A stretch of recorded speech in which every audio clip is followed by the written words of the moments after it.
newborn boys is experiencing the exciting world of parenthood just in time for Father's Day. But when it comes to adopting each other's child, they found out it's not easy. Fox 4's James Rose has details on why the judge denied the adoption and what's next for the couple, James. Well, Clarice and Heather, I spoke with a lot of lawyers and judges today about the issue, and it all boils down to two words: gay marriage. Texas doesn't recognize it, and that creates complications for couples trying to adopt children, too. Fatherhood is absolutely amazing. We have been blessed with two healthy little boys. Jason, Hannah, and Joe Riggs are now proud fathers of their own baby boys. There hasn't been any doubt in terms of these are our little guys. At 8 weeks old, Lucas and Ethan were born of the same surrogate mother. One child is biologically Jason's, the other Joe's. What they want now is for the state to recognize them all as a family. It validates our relationship to be recognized by the federal government. And just have those basic rights that everybody else has to help us as a family is what's so important. We first met them in February. They were excited by the U.S. Supreme Court overruling the Defense of Marriage Act. But even though they were married in D.C., they've now learned little has changed in Texas.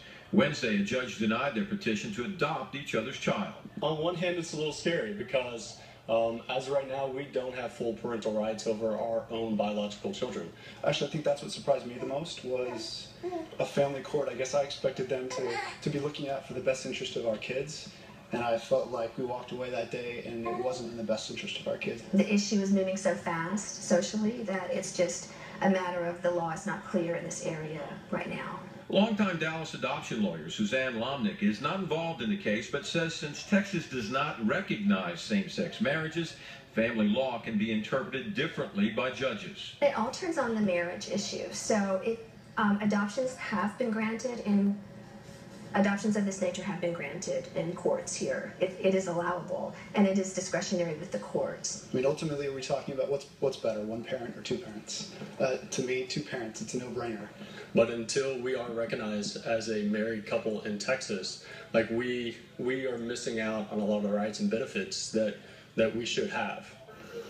Now, I did speak today with the judge who made the ruling. She says she couldn't grant that adoption at this time. The couple's attorney says it's likely because of the way the petition was written, but the judge wouldn't talk specifics. She did say she strictly follows the law.